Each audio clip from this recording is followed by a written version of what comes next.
नमस्कार. आज आपण जाणून घेऊया फिजिओथेरपी म्हणजे काय. युजली लोक मला भेटायला येतात तेव्हा विचारतात, मॅडम हे फिजिओथेरपी काय असतं किंवा फिजिओथेरपीमध्ये कशाचा नेमका उपचार होतो. अजूनही समाजामध्ये सर्व स्तरावर फिजिओथेरपी विषयी योग्य ती माहिती नाही. नमस्कार, मी डॉक्टर पूनम प्रशांत इंगळे. मी एक फिजिओथेरपिस्ट असून फिजिओथेरपी विषयी आपणास थोडी माहिती सांगू इच्छिते. फिजिओथेरपी या विषयाला मराठीमध्ये भौतिक उपचार असे म्हणतात व त्यातील तज्ञांना भौतिक उपचार तज्ञ असे म्हणतात. फिजिओथेरपीमध्ये बेसिक म्हणजे पदवी व पदव्युत्तर म्हणजे मास्टर अशा 2 डिग्र्या येतात. मास्टर या विषयाचे 4 विषयामध्ये विभाजन होते. फर्स्ट म्हणजे मस्क्युलोस्केलेटन, दुसरं म्हणजे न्यूरो रिहॅबिलिटेशन, तिसरं कार्डियक व रेस्पिरेटरी रिहॅबिलिटेशन आणि चौथं कम्युनिटी बेस्ड रिहॅबिलिटेशन असे मास्टरचे 4 विषय आहेत. जेव्हा पदवी किंवा पदव्युत्तर शिक्षण पूर्ण होते तेव्हा एका फिजिओथेरपिस्टला एक रजिस्टर नंबर किंवा ज्याला आपण लायसन असे म्हणतो ते प्राप्त होते. तर फिजिओथेरपिस्ट या नात्याने मी सर्वांना विनंती करू इच्छिते की आपण आपले फिजिओथेरपी विषयकचे उपचार फक्त मान्यता प्राप्त फिजिओथेरपिस्ट कडूनच घेतले पाहिजेत. अगदी साध्या आणि सोप्या भाषेत जर समजून घ्यायचं असेल तर फिजिओथेरपीमध्ये 2 बेसिक गोष्टी येतात, हाडे व स्नायू यांचे योग्य ते निदान व यावर योग्य तो उपचार. यामध्ये 2 विषय आहेत, एक एक्सरसाइज थेरपी व एक इलेक्ट्रोथेरपी. इलेक्ट्रोथेरपीमध्ये आम्ही काही मशिनरीजद्वारे पेशंटचं पेन कमी करतो. युजली माझ्याकडे पेशंट्स येतात आणि ते म्हणतात, मॅडम तुमच्याकडे जशी मशीन आहे तशीच मशीन माझ्याकडे आहे किंवा मी Amazon वरनं मागवली आहे. सगळ्यात प्रथम मशीन ही फक्त वरून दिसायला सारखी असू शकते, त्याच्या आतमधलं जे फंक्शन किंवा स्ट्रक्चर आहे ते वेगवेगळं असू शकतं आणि ते वेगवेगळ्या पद्धतीने काम करू शकतं.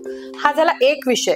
तुम्ही मशिनरीने फक्त तुमचं पेन कमी करू शकता, पण तुम्हाला जर परमनंट त्यावर इलाज पाहिजे असेल तर तुमच्या योग्य त्या स्नायूचं निदान आणि योग्य त्या स्नायूचा व्यायाम करून त्याची ताकद वाढवणं अतिशय महत्वाचं ठरतं.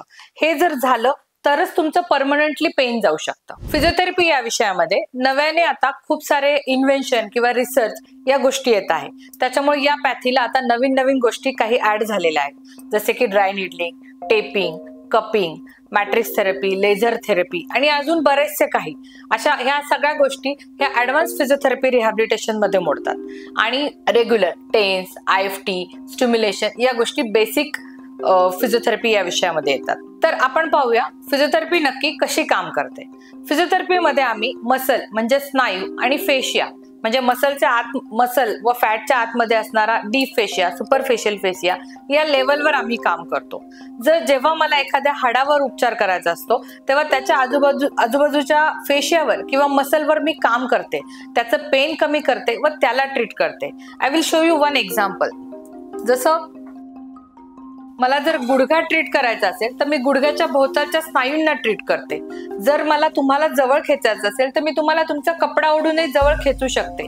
त्याचप्रमाणे तुमच्या बोनची अलाइनमेंट जर चेंज झाली असेल तर मी वरील स्नायूवर उपचार करून किंवा स्नायूची पोझिशन बदलून हाडांची पोझिशन योग्य ती करण्याचा प्रयत्न करू शकते. युजली मी आपल्या सर्व पेशंटला सांगू इच्छिते की फिजिओथेरपी मधला इलाज हा 1 दिवसात किंवा 2 दिवसात हा होणारा असू पण शकतो किंवा नसू पण शकतो.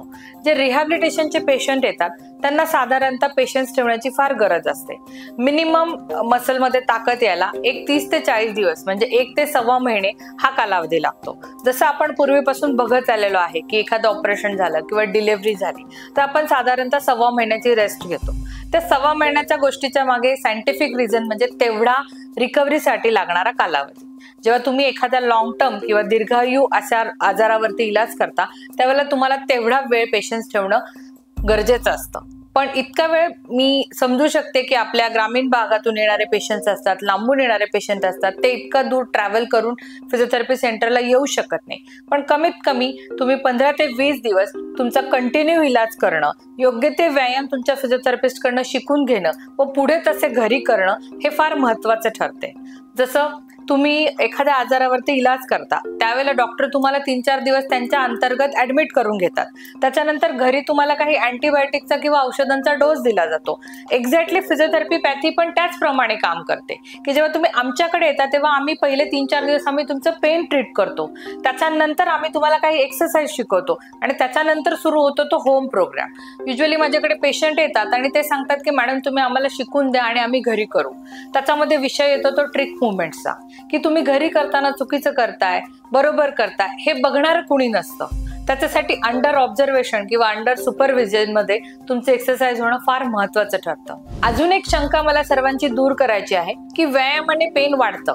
कधी कधी असं होतं की पेशंट एखाद्या फिजिओथेरपिस्ट कडे जातो किंवा कुठून व्यायाम शिकून घेतो आणि तसे व्यायाम करतो आणि ते पेन त्याचं वाढतं. त्याला दोन कारणं आहेत. एक तर सगळ्यात पहिले पेन मॅनेजमेंट केली जात नाही आणि दुसरी गोष्ट व्यायाम करण्याची घाई केली जाते किंवा पुढचे व्यायाम आधी केले जातात. साधारणतः शोल्डरचे, नीचे जे पेशंट येतात ते अगदी विगरस व्यायामच पहिल्या स्टेजला करतात. फॉर एक्झाम्पल, एखादं लहान बाळ असेल तर ते पहिले रांगतं आणि मग चालायला शिकतं. जर रांगण्याच्या स्टेजमध्ये आपण त्याला पळायला शिकवलं तर काय होणार? तो पडणारच ना. त्याच पद्धतीने ज्यावेळेला तुम्ही पेन मॅनेजमेंट नाही करत, काही बेसिक व्यायाम न करता पुढचे व्यायाम करता किंवा व्यायाम करण्याची घाई केली जाते, त्यावेळेला तुमचं दुखणं नक्की वाढतं आणि फिजिओथेरपिस्ट कडे जाऊन पेन वाढलं ही एक मिथ तयार होते. आपणास ही माहिती उपयुक्त वाटल्यास माझ्या चॅनलला लाईक करा, सबस्क्राईब करा आणि आपणास काही शंका असल्यास खाली कमेंट मध्ये लिहा. धन्यवाद.